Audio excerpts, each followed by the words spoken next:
What's good, everyone? True Patriot here, also known as CC2 Arms, back again on behalf of Volunteer Agriculture, True Living Organic Farms. And I've been putting this off a little bit. I needed to do an updated walkthrough video.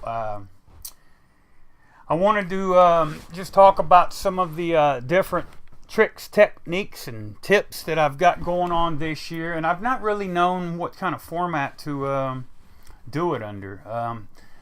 So I figured what would make the most sense, what would be easiest, was if I just went outside this evening and I focused on capturing some moderately good footage. And then I could come back in, we could go through some of this footage. It's not going to take very long, and I could basically discuss a few points that I wanted to emphasize.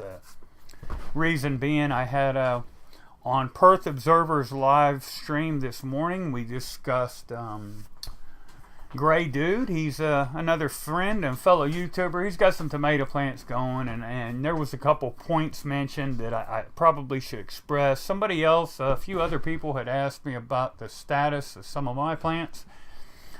So without further ado, let's go through some of this footage, and I'm just going to kind of narrate it along the way. We didn't get into nothing real fancy, nothing in depth or thorough. I did have to cut some stuff for the makings for a big, beautiful, nice salad. We're at the time of the year where we eat quite a bit of salad around here. That being said, let me go ahead and hit play. This is from just earlier. I've not edited any of this. Matter of fact, I just now got in the house. We'll go ahead and play this. We'll see where it goes. Right here, we're looking at butter crunch lettuce at the top, and just beneath that beautiful purple flower there, folks, that is the coxcomb. I don't know if any of you follow my other channels, but you'll remember that was a new experience this year, and that was growing the coxcomb flower. That is a butter crunch lettuce. It's always a staple as far as our salad greens that we grow in the spring and early summer. They're still doing well. There's that coxcomb, which that will make a big, beautiful flower. She's not quite there yet. She's getting there.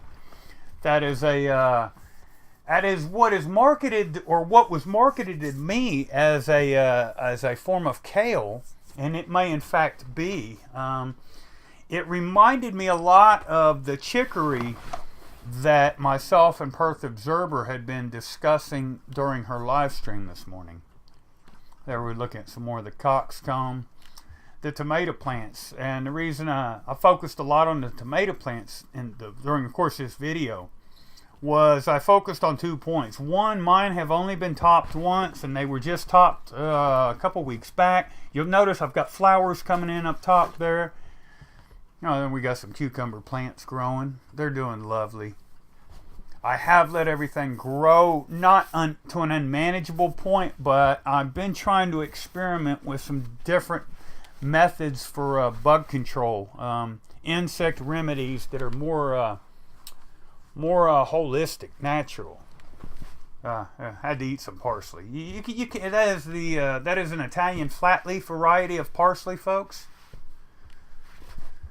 That is the red amaranth. I'm curious to see what those plants will do this year. Again, just a plethora of different stuff. Yes, as unkept or unmanaged as that all may seem, you may perceive it to be, there is a method to my madness. I am doing some more natural forms of bug control this year. Later on in the year, I guess time will tell if those methods worked out. Again, we're looking at some more that I believe is the some of the acorn squash plants. We've got some more parsley plants. That is the sage, and I'm letting those flowers, letting that sage. Now that sage, surprisingly, well, of course we had a mild winter here in the Smoky Mountains, East Tennessee, but that sage is 2 years old this is its second year growing. I did nothing to it. I did a light mulch cover over it through the course of winter. There you see that is the blue Scotch kale, a variety of the blue Scotch kale. We've got acorn squash. There's a green chili pepper plant behind us. Some more of the butter crunch lettuce. Always a favorite. There's some more of that kale, but it really resembles that chicory.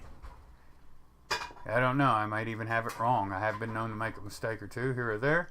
Some more of the coxcomb.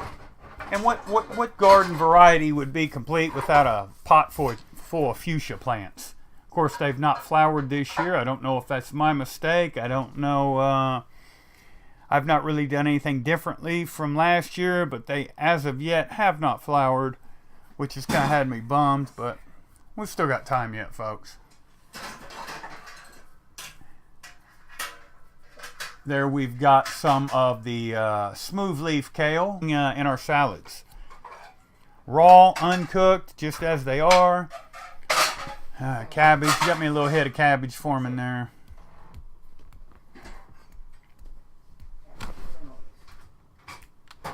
Apologies for the background noise, folks. Obviously there's things going on. There's some more of the blue Scotch kale. And I must say, a very mild flavor. When you cut those leaves when they're young, they actually do, in fact, resemble broccoli. Very tasty.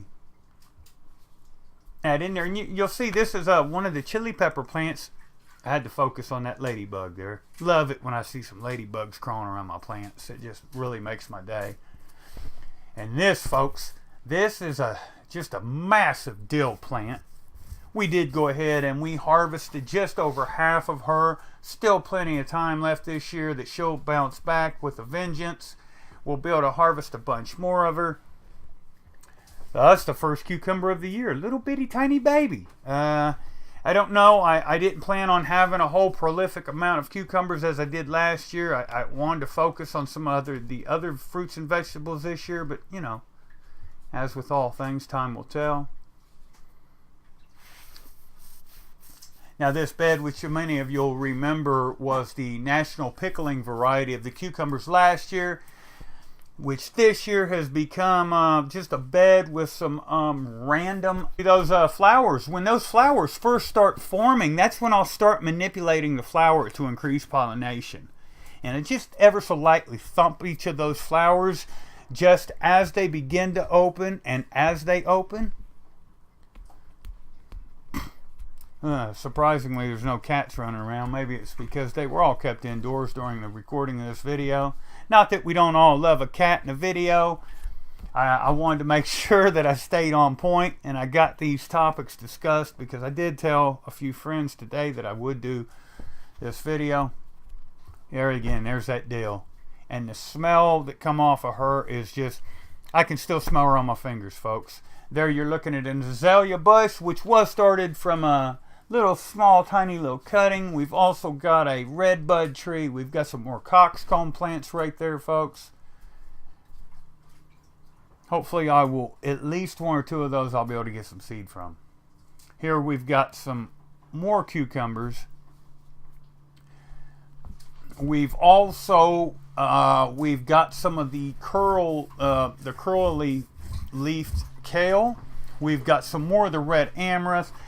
I believe we've got a jalapeno plant. Now you'll notice all those little bee plants popping up. I forget, you can definitely tell when a person grows a lot of tomatoes because they have little tomato seedlings that pop up everywhere. I don't know what kind of tomato turnout I'm going to have this year.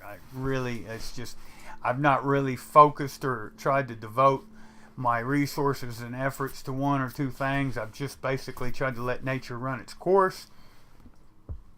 No complaints thus far. Yeah, there's some more of them little tomato plants, and like I say, they're everywhere.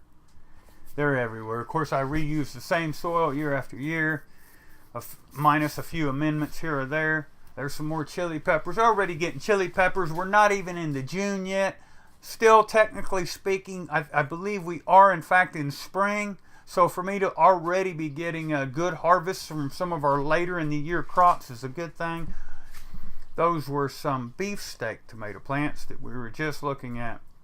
Here we're looking at a few more squash plants, or cucumber plants. I'm getting confused, folks. Got a lot going on here.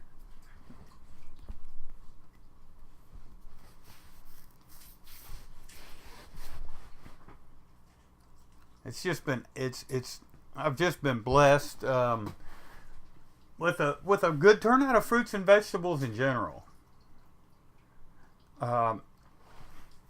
It is a labor of love. It is most definitely a labor-intensive job, but it gets better and better every year.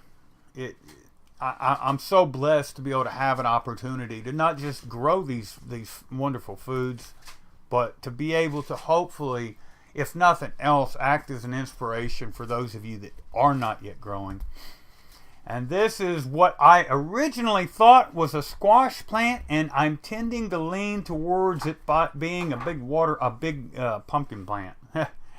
Some of those leaves are every bit at probably 14, 15 inches across, folks. Big, and what you see in beneath that big plant, there's some parsley, is mixed in with some chives, and we've got some wild onion in there. But there's also a big catnip plant, which we'll see that you can almost make out. Of course, the catnip is a member of the mint family. Very healthy, very good for you, very calming, relaxing. You take those young little smaller leaves, you pull food. Now there we're looking at some more tomato plants. If I'm not mistaken, I believe those are 4 Roma plants. And then again, there I go, manipulating the flowers. That does increase pollination. And there we have it, folks. I hope that, if nothing else, I hope that video was inspiring. I hope that it encourages some of you to get out there and grow. I am going to be uploading, if it will allow me, this video onto the other channel. But until next time, everybody, much love. Get out there, try to be productive. On behalf of Volunteer Agriculture, True Living Organic Farms, it's been a pleasure. Much love, everyone. Until next time, this is True Patriot, also known as CC2 Arms.